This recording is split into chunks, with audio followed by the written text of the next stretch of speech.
Dragi privitori, bine v-am găsit la o nouă rubrică a Ochiului Inteligent. Este cea de-a 94-a ediție și desigur că azi vom avea de tratat mai multe subiecte interesante care au apărut în calitate de evenimente importante în plan internațional, regional și național. Aș începe cu faimoasa declarație a Maiei Sandu într-un interviu pentru doi reputați jurnaliști britanici și această afirmația Maiei Sandu precum că dacă își dorește unirea, a răspuns la întrebarea jurnaliștilor că ar vota pentru unirea Republicii Moldova cu România în cazul unui referendum. Însă, imediat după asta, a pus o virgulă și a spus că, din păcate, în Republica Moldova nu există un sprijin popular majoritar pentru ideea unirii și politica externă a Republicii Moldova continuă să fie integrarea europeană. De ce a apărut această afirmație a Maiei Sandu anume acum? Este întrebare pe care ar trebui să ne o adresăm. Chiar dacă noi știm foarte bine că președinta Maia Sandu nu este la prima sa afirmare de acest gen. În momentul în care a fondat partidul PAS și a organizat primul său congres, ea a fost întrebată de jurnaliști dacă susține unirea Republicii Moldova cu România și a răspuns exact cu aceeași formulă că ea ar vota în favoarea unirii în cadrul unui referendum, dar deoarece nu există sprijin popular pentru această idee, ea nu marșează pe ea și în calitatea mea de contemporan al Maiei Sandu și politician în trecut, vreau să vă aduc la cunoștință că i-am propus doamnei Maiei Sandu să organizăm un proiect politic axat pe unirea Republicii Moldova cu România, dar din păcate Maiei Sandu nu a răspuns la această invitație a mea pe care am făcut-o în anul 2015 și în decembrie dânsa a fondat partidul PAS. Acum, revenim în timpurile noastre. Ce trebuie să înțelegem din această informație? În primul rând, vreau să vă spun care sunt aspectele pozitive ale acestei informații. Noi, cei din Republica Moldova, suntem la curent cu opinia Maiei Sandu, cu faptul că ea ar vota solo în cadrul unui referendum, pentru că așa prevede Constituția și trebuie să înțelegem că fiind președinta Republicii Moldova, Maia Sandu nu poate gândi altfel. Articolul 142 al Constituției menționează faptul că dacă există tendința de a schimba,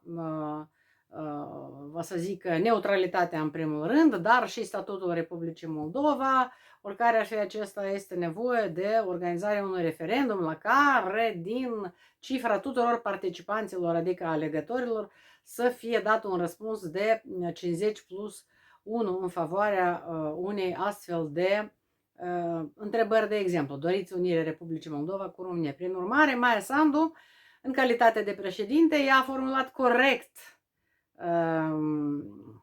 acest răspuns pe care l-a dat jurnaliștilor britanici și anume că, vă zic că dacă s-ar organiza un referendum, ea ar vota în favoarea unirii. Cel mai important fapt și pozitiv, vreau să vă spun, este că presa internațională a preluat această zicere a Maiei Sandu, pentru că ceea ce a spus ea în fața presei locale din Republica Moldova de mai multe ori, în 2015, 16, 17, 18 și așa mai departe, se cunoștea cumva în plan intern al Republicii Moldova. Acum am observat că această știre s-a rostogolit și a ajuns până la Reuters. Desigur că s-a vorbit despre asta nu doar în România, Bulgaria, Anglia, Franța, Marea Britanie, Politico, care este o instituție media americană cu impact european de asemenea, a preluat această știre și asta este elementul sau partea pozitivă a răspunsului Maiei Sandu, și anume că a fost internaționalizată această știre și în sfârșit, dragi privitori, în sfârșit a ajuns și pe buzele reputaților jurnaliști internaționali opțiunea unirii Republicii Moldova cu România. Apropo, și instituțiile media din Ucraina au rostogălit această știre și este un fapt foarte, foarte bun, pentru că Ucraina privește cu ochi buni unirea Republicii Moldova cu România. Deja să trecem și la alt fapt pozitiv, eu îl consider pozitiv, aspect pozitiv al acestei afirmări este că Maia Sandu are un rating în continuare foarte bun pe interiorul Republicii Moldova și la nivel internațional și prin urmare ceea ce spune ea este important, este urmărit și ar fi bine să fie și urmat. Adică, în rezultatul acestei afirmări, eu în calitatea mea de unionist aș avea desigur că și alte întrebări pe care i le-aș formula în adresa președintei Maia Sandu. De ce? În primul rând, nu a făcut acest lucru timp de 5 ani de zile de când este președinta Republicii Moldova, dar și mai bine de când s-a început războiul de agresiune a Rusiei împotriva Ucrainei. Pentru că imaginați-vă, dacă ratingul și popularitatea Maiei Sandu și a opiniilor sale ar fi fost pus în serviciul acestui deziderat, eu cred că dumneavoastră vă puteți foarte simplu imagina cât de ușor ar fi fost să aducem unirea pe tapetul discuțiilor internaționale și să nu se marșeze foarte, foarte intens doar pe problema integrării europene, pe dezideratul integrării europene, care deziderat, apropo, așa cum a spus Maia Sandu, pentru că a pus o virgulă, rămâne a fi cel valabil, deoarece există o majoritate populară în favoarea integrării europene a Republicii Moldova. Dragi privitori, nu o singură dată am spus că, mai ales după declanșarea războiului de agresiune a Rusiei împotriva Ucrainei, unirea a devenit nu doar un scop politic, o necesitate politică pentru a ne salva. Desigur că eu, în calitatea mea de unionist, îmi doresc unirea Republicii Moldova cu România, pentru că am fost educată în acest spirit, în spiritul adevărului istoric, pentru că am avut bunici și părinți care mi-au predat istoria familiei mele, nu în bază de manuale, ci în baza istoriei familiilor mele și pe linie maternă și pe linie paternă, adică tot ce a însemnat ocupația rusească, exproprierea, tot ce am pierdut familiile mele în rezultatul venirii rușilor și faptul că am fost cu România o țară prosperă și înfloritoare.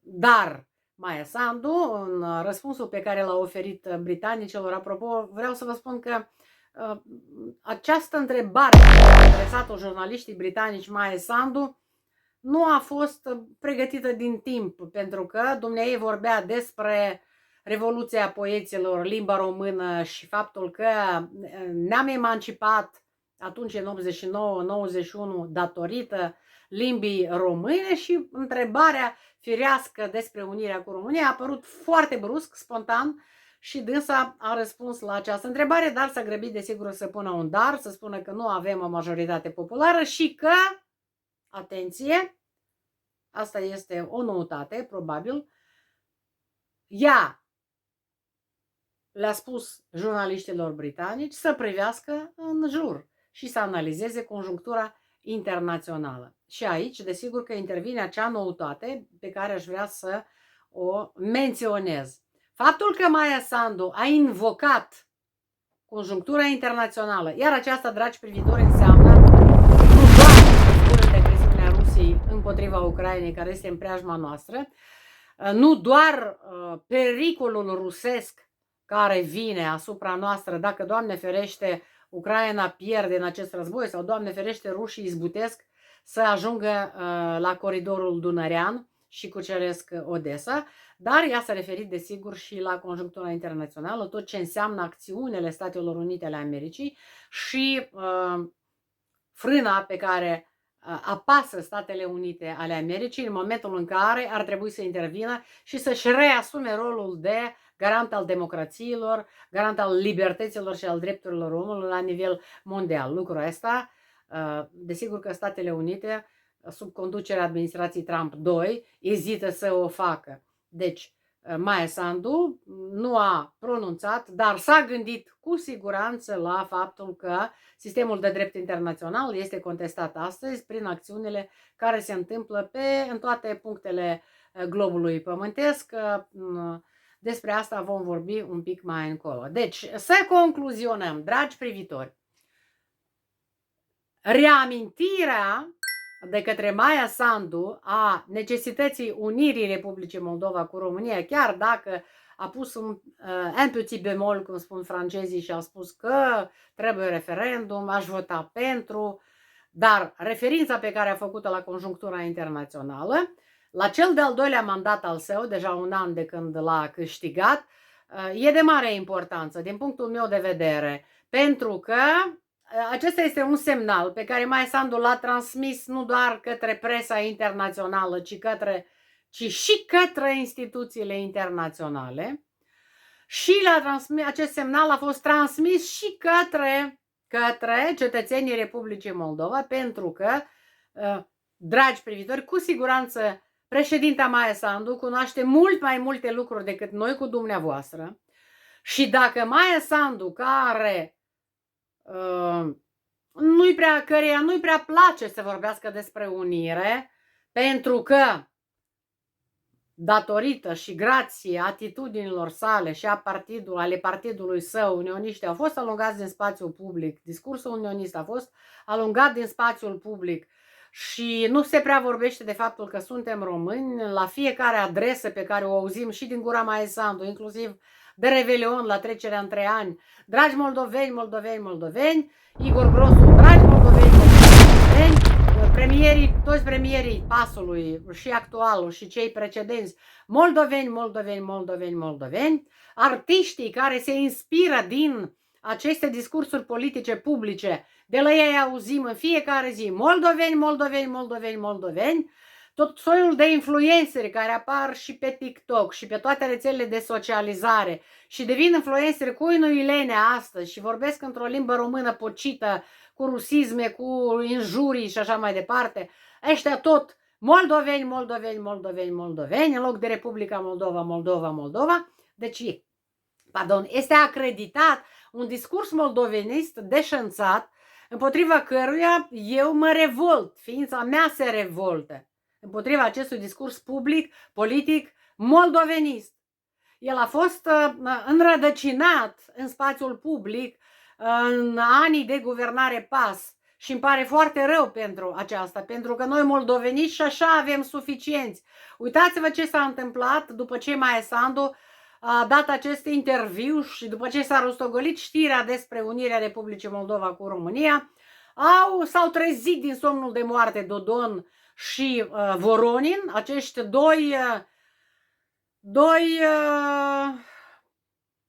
două vestigii, dinozauri ai moldovenismului din Republica Moldova, 2 românofobi cu acte în regulă și cer demiterea Maia Sandu. Sigur că asta nu se va întâmpla pentru că nu au majoritatea, dar însăși faptul că nici Voronin, nici Dodon nu au fost pedepsiți, inclusiv penal, pentru trădare de patrie, pentru că Voronin a trebuit să fie tras la răspundere penală pentru ceea ce a făcut la 7 aprilie 2009. Și lucrul ăsta nu s-a întâmplat. Știți de ce? Vă spun eu de ce, că atunci făceam parte din arcul parlamentar majoritar, era o coaliție de guvernare. Și când l-am întrebat pe Filat de ce nu favorizează penalizarea lui Voronin, știți ce a spus Filat? Filat a răspuns în felul următor: eu nu vreau, dacă în momentul în care Voronin revine la guvernare, nu vreau ca el pe mine să mă pună la pușcărie. Adică Filat după aia a fost pus la pușcărie, dar de Plahotniuc, care este tot ieșit din clanul Voronin, pentru că acolo a făcut avere, acolo a făcut bani. Deci nu te pun la închisoare ca să nu mă pui tu pe mine la închisoare. Vă place această logică, nu? Deci Voronin n-a fost tras la răspundere. Dodon, avem acest video faimos în care îi se transmite, Plahotniuc îi transmite punga cu bani, dragi privitori. Și justiția moldovenească până astăzi nu a dus la bun sfârșit acest dosar pentru trădare de patrie împotriva lui Dodon. Ba dimpotrivă, și Voronin și Dodon au ajuns deputați în Parlamentul Republicii Moldova, au reajuns, că au ajuns de mai multe ori. Despre ce vorbim noi? Deci uitați-vă ce se întâmplă când trădătorii de patrie, liderii politici, nu sunt penalizați la timp, ei vin și se urcă pe masă și continuă să dea cu râtul de porc în tot ceea ce înseamnă românism, limbă română, identitate românească, pentru că pe ei asta îi irită. Aceste partide trebuiau interzise prin lege. Prin lege trebuiau interzise toate partidele antiromânești și pro-rusești. Oamenii aceștia, într-o nerușinare totală, au trădat interesele Republicii Moldova atunci când Dodon mergea la Moscova în fiecare săptămână pentru a-și lua regulamentul de comportament și ce trebuie să facă aici în Republica Moldova, că se ducea peste Nistru acolo în zona separatistă și le punea flori la monumentele cazacilor care ne-au omorât și ne-au violat femeile, copiii, oamenii civili în stânga Nistrului. Deci și Dodon este deputat în Parlamentul Republicii Moldova și acum ridică glasul împotriva Maiei Sandu. Eu îi iau apărarea cu cea mai mare plăcere, pentru că atunci când am votat-o în două rânduri în funcția de președinte, în turul 2 și în 20 și în 24, și țineți minte ce am spus că Maia Sandu, dacă se întâmplă unirea, cel puțin nu se va împotrivi. Și din acest punct de vedere sunt de partea Maiei Sandu. Dragi privitori, deci noi trebuie să înțelegem că acest interviu pe care l-a dat doamna președintă Maia Sandu pentru cei doi jurnaliști britanici, cu siguranță a readus în prim planul discuțiilor publice problema unirii Republicii Moldova cu România și, ca să reamintesc poziția mea personală ca profesor universitar și ca om care totuși a răsfoit și Constituția și a contribuit la constituționalizarea Declarației de Independență, vă amintesc că eu consider că unirea celor două state românești trebuie să se înfăptuiască în baza unui vot dat în Parlament, așa cum au făcut-o înaintașii noștri în 1918, atunci când au votat unirea Basarabiei cu România. Da, constituțional este corect să organizăm referendum, dar politico-istoric să ne întrebăm, în 1940 și în 1944, când rușii au ocupat Republica Basarabia, Republica Moldova, atunci a fost organizat vreun referendum, ei au venit cu tancurile. Iar acum noi suntem într-o situație excepțională, pentru că rușii duc un război împotriva Ucrainei și vor să ocupe toată Ucraina, vor să distrugă națiunea ucraineană, vor să-i omoare pe ucraineni și să-i determine să părăsească Ucraina. Vedeți ce bombardamente feroce, atroce au loc pe întreg teritoriul Ucrainei, familii, sute de mii de familii au rămas fără lumină, fără apă, niciun fel de apă. Gândiți-vă la bătrânii care locuiesc la etajele superioare în Kiev. Ei n-au cu ce coborî scările, nu au lumină, nu au, cu siguranță foarte mulți din ei vor îngheța și continuă să înghețe de frig. Frigul va dura pe la mijlocul lui februarie. În aceste condiții era firesc să se fie adoptat o lege antiputinism și să le fie închis gurile acestor trădători de neam și de patrie care sunt Dodon, Țârdea, Voronin, Tarlev, Tcaciuc și mai sunt acolo o sumedenie în Parlament. Au ajuns deputați în Parlamentul Republicii Moldova. Încet trecem la alt subiect și desigur că subiectul principal care ne tracasează pe noi toți este comportamentul Statelor Unite în frunte cu administrația Trump 2. Donald Trump, așa cum am mai menționat în postările pe rețelele mele de socializare, încearcă să remedieze căderea bruscă a ratingului său pe interiorul Statelor Unite și încearcă să manevreze între această cădere de rating pe de o parte în interiorul țării sale și pe de altă parte să-și ridice înapoi ratingul, poate acționând de o anumită manieră pe dimensiunea internațională. Dragi privitori, nu o singură dată am spus și voi repeta, Donald Trump nu a început să-l iubească pe Volodymyr Zelensky mai mult decât până în prezent și nu s-a dezis de dragoste pentru Vladimir Putin. Este greu de explicat această dragoste a lui pentru Vladimir Putin. Donald Trump este catalogat de către psihanaliști drept un narcisist prin excelență. Uitați-vă ce spune el: eu sunt președintele Venezuelei la ora actuală. Zelensky nu are cărți, unica lui carte sunt eu, Donald Trump, sau toate posterele pe rețelele sale de socializare în formă de imperator, cu coroană pe cap, cu mai nu știu ce, de Superman și așa mai departe, denotă un grad înalt de narcisism. În același timp, am asistat cu toții la ceea ce înseamnă exfiltrarea lui Nicolas Maduro din Venezuela, o operațiune tehnică militară, dacă doriți, de succes, chiar dacă au decedat circa 100 de oameni în cadrul acestei operațiuni. Cum au reușit Statele Unite această performanță? Foarte simplă. În primul rând au corupt oamenii din prejurul lui Nicolas Maduro. Mai mulți oameni s-au lăsat corupți. Sunt suspiciuni că și vicepreședinta Rodriguez a fost și ea implicată în această corupție, pentru că vedeți că ea va continua să colaboreze cu Statele Unite ale Americii și companiile americane vor primi acel petrol la care râvnesc și la care râvnește Trump.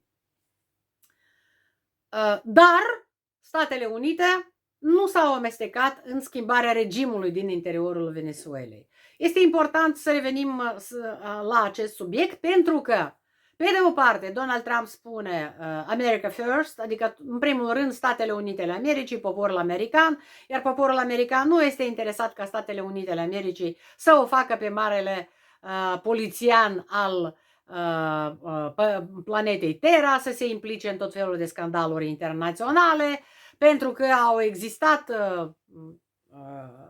istoriile care sunt destul de recente. Afganistan, da, unde Statele Unite tot s-au aflat, după aia brusc s-au retras de acolo și nimic nu s-a întâmplat. Talibanii oricum au venit la putere. Irak a fost Saddam Hussein dat jos, americanii au intrat pe sol, pe pământ irachian, au stat acolo cât au stat și pe aia s-au retras din Irak. În Irak, din nou, nu este Edenul pe pământ. Deci, prea puține istorii recente la nivel internațional, același lucru cu Vietnamul, mai înainte s-a făcut război și nu s-a mai întâmplat nimic în ceea ce înseamnă schimbarea regimului democratic. Și nu este exclus că această doctrină Monroe, la care a revenit Donald Trump și administrația sa Trump 2, pentru că această doctrină, care este legată de numele președintelui Monroe din secolul XIX, 1823 anul, da? Când Statele Unite au declarat că America este continentul intereselor sale și Europa nu trebuie să se amestece acolo. Europa a colonizat cândva aceste teritorii, se referea desigur că la America Latină, Portugalia, Spania, care au colonizat aceste teritorii, Franța a avut unele state insulare. Secolul XIX a fost secolul paradelor independențelor și uitați-vă, anul 1823 este mult mai înainte de declararea, de exemplu, a statului independent Brazilia. Iar această doctrină se înrădăcinase și acum Donald Trump a revenit la această doctrină într-un stil al său. Iată de ce doctrina Monroe deja este supranumită Donroe, de la Donald Trump. Și cumva Donald Trump încearcă să trimită aceste semnale Europei, că uite, nu vă amestecați. Continentul american este continentul intereselor noastre, Statele Unite, pentru aia ne dorim să avem Groenlanda, vom face ordine și în Cuba, să tacă din gură Mexicul și Columbia. Ați văzut, președintele Columbiei s-a făcut foarte cumincior și a avut deja și o convorbire cu Donald Trump. După aia a vorbit în fața poporului său, pentru că s-a speriat președintele Columbiei să nu fie exfiltrat exact așa ca Nicolas Maduro, care acum se află într-o închisoare din Brooklyn, la New York, și va să zic că nu se știe care va fi soarta lui. El va fi judecat după legile Statelor Unite ale Americii. Donald Trump a declarat de unes că pentru el sistemul de drept internațional nu mai contează, pentru el contează morala sa. Care este morala lui Donald Trump? E greu de spus, mai ales dacă deschidem fișierele Epstein, da? Acest criminal pedofil, pentru că asta era Epstein, care a concentrat pe insulă toți puternicii și liderii lumii pentru a-i seduce cu servicii sexuale prestate inclusiv de fete minore și așa mai departe. Și noi ne întrebăm care este morala lui Donald Trump. Greu de spus, pentru că Trump este imprevizibil, are probleme și are probabil și probleme de coerență psihologică, asta nu o spun eu, o spun specialiștii, și atunci nu ne putem baza în totalitate pe ceea ce spune el. Este important să încercăm să înțelegem ceea ce face Donald Trump. Exfiltrarea lui Maduro ne învață că, de fapt, este posibil ca Statele Unite să accepte, pe timpul lui Donald Trump, desigur, să accepte imixtiunea în istoricul sau în realitățile regimurilor totalitare, dar nu se vor băga acolo pentru a influența revenirea la democrație. Asta nu interesează. Ei pot exfiltra liderul, așa cum l-au exfiltrat pe Maduro, și după aia să lase poporul să decidă mai departe. Ca să nu pățească așa cum au pățit în Vietnam, în Afganistan, în Irak și la ce să ne așteptăm, pentru că vedem că în Iran au fost omorâți deja sute de oameni. Iranul protestează, în străzi sunt femeile, mai cu seamă care și-au scos hijaburile și care vor să se emancipeze. Pahlavi, care este fiul șahului detronat în 1975, are 64 de ani, pare mise, a anunțat că este dispus să se întoarcă în Iran și să se plaseze în fruntea mișcărilor protestatare. Din sursele propagandiștilor ruși aflăm că familia lui Ayatollah Khamenei este deja în Rusia. S-au transportat mai multe cargouri, avioane cargo cu foarte mulți bani cash și lingouri de aur, care tot au ajuns în Rusia. Apropo, Maduro a refuzat să meargă în Rusia, el trebuia să ajungă acolo, în orașul Rostov, dar Maduro a refuzat. Deci a preferat soarta care i-a prescris-o și care i-a înfăptuit-o Donald Trump, să stea într-o închisoare din Brooklyn. Deci Trump a promis că va interveni dacă se va trage în protestatari. Trump nu a intervenit. În protestatari s-a tras. S-a tras în protestatari, sunt morți, protestele continue, a fost deconectat internetul, nici Starlink-ul nu mai poate presta servicii, pentru că Starlink-ul lui Musk a încercat să presteze servicii, dar el a fost deconectat. Deci nu știm ce se va întâmpla. Trump încă ezită, el nu a decis ce să facă. Să-l exfiltreze pe Khamenei, să atace Iranul. Cel puțin cunoaștem informația că Statele Unite au anunțat cetățenilor din Iran să se retragă cu orice preț, utilizând orice tip de transport de pe teritoriul Iranului. Putem presupune că nu este exclus că Statele Unite totuși vor interveni militar în Iran. Acum, întrebarea noastră firească, pentru că suntem în partea asta de continent, suntem Europa Centrală și Orientală, de ce nu Putin? Uitați-vă ce întrebare a fost adresată lui Trump în cadrul conferințelor sale tradiționale de presă. A fost întrebat, da, pe Putin nu doriți să-l exfiltrați, la care Trump a spus nu cred că se va ajunge la aceasta. Deci, atenție, el nu a negat, dar el a zis că nu crede că va fi necesitatea. De ce nu crede? Păi să vedem. Și Trump este în expectativă. Există o superare a lui Trump împotriva lui Putin, pentru că ăsta l-a dus de nas, a tărăgănat cu toate aceste negocieri de pace și continuă să tărăgăneze aceste negocieri de pace. Desigur că Rusia nu dorește pace, cel care nu vrea să vadă și nu vrea să audă nu înțelege acest lucru. Putin va merge până la capăt.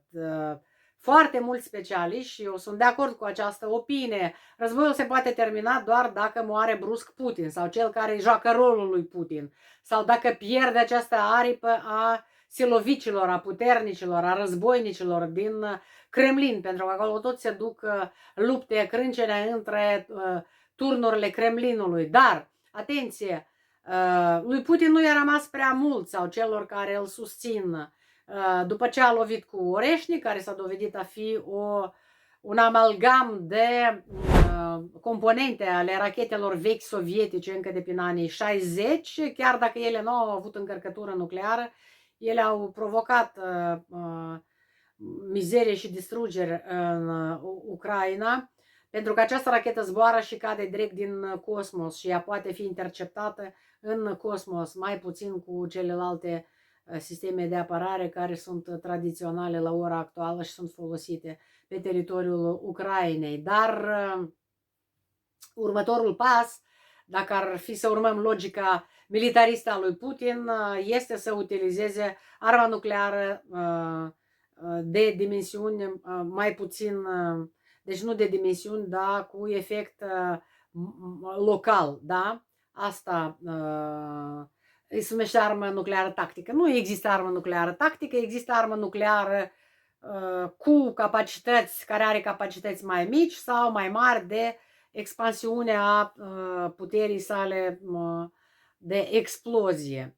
Și desigur că toată lumea se gândește dacă atunci când, de exemplu, Putin sau cel care îi joacă rolul va ordona apăsarea butonului roșu, dacă acest buton roșu va fi apăsat. Toată lumea nutrește speranțe că totuși la Kremlin nu toți sunt idioți și își doresc să trăiască, pentru că ei s-au îmbogățit foarte mult, oligarhii din jurul lui Putin s-au îmbogățit enorm de mult și își doresc să cheltuie acești bani la Nisa, la Paris, la New York, la Milano și nu să moară din cauza prostii lui Putin. Oamenii acum doar cumva experții discută vari scenarii ce se poate întâmpla, cine va fi acea lebădă neagră care fie îl va elimina pe Putin, fie îi va asigura dispariția sa, fiindcă există și păreri că el va dispare. Cum va dispare și unde va dispare, nimeni nu știe, că Rusia are 17,8 milioane de kilometri pătrați, adică are unde să se ascundă Putin și probabil că are bunchere construite pe unde doriți și dacă își va dori să rămână în viață, cu siguranță îi va fi asigurat, dacă mai trăiește, desigur, dacă este acel Putin, pentru că nu este exclus că sunt foarte multe, sunt sosii de ale lui care joacă rolul la diferite etape atunci când apare în fața publicului sau când circulă prin Rusia lui mare. Pe noi ne interesează nu doar dispariția lui Putin, ne interesează și destrămarea Rusiei și asta este foarte important, pentru că destrămarea Rusiei este inevitabilă, este ultimul imperiu care trebuie să se destrame. Există mai mult, circa 87, dacă nu greșesc, subiecte ale Federației Ruse și ce este interesant că toate bogățiile, toate metalele prețioase, toate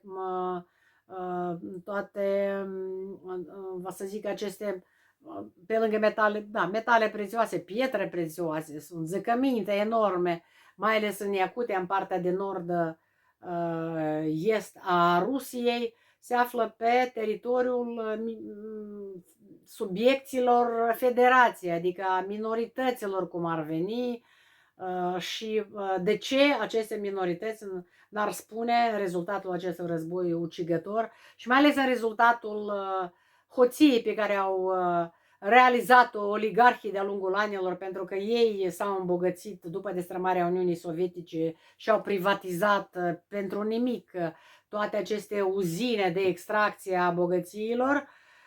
De ce să nu-și spună aceste autonomii, care la ora actuală sunt autonomii, că ei perfect de bine ar putea să se descurce singuri, să-și declare independența și să iasă de sub tutela Moscovei. Pentru că la ora actuală, de fapt, puterea Rusiei este la Moscova și la Sankt Petersburg, puterea politică, da?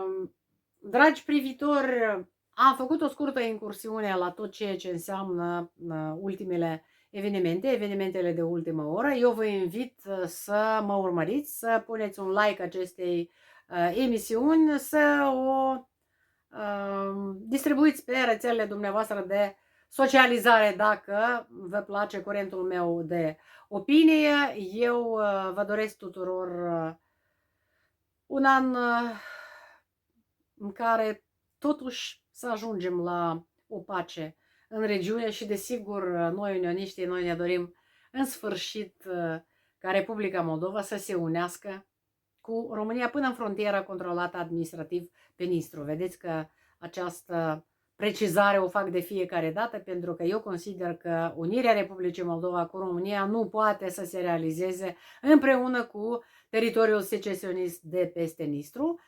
Nu poate din cauza dimensiunii umane. Acolo au crescut mai multe generații de antiromâni, de anti-europeni, de proruși, a căror mentalitate nu poate fi modificată peste noapte. Apropo, mulți din ei sunt deja veniți la Chișinău și lucrează în calitate de șofer de taxi, vânzători, diferite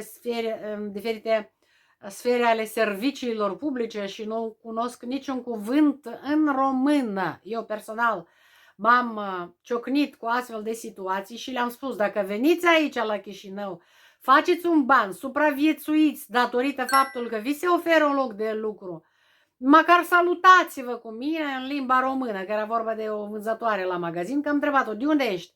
Din Transnistria. Păi zic, păi învață limba română, vrei să vinzi aici la Chișinău? Învață limba română și mai cel puțin pe mine când ai să mă vezi, salută-te cu mine în limba română, că e mare jale atunci când vorbim despre prezența rusească și rusificarea asta care este foarte prezentă în Republica. Totul Moldova, la Chișinău, totul e în două limbi. Peste tot, română-rusă, română-rusă, rusă-română, site-urile rusă și după aia în română, fiindcă sunt făcute de ruși și așa mai departe. E mult până departe, până o să facem ordine în tot ceea ce înseamnă dominația limbii române aici, în Republica Moldova, unde ea este limba oficială, dar în realitate mai e mult până acolo.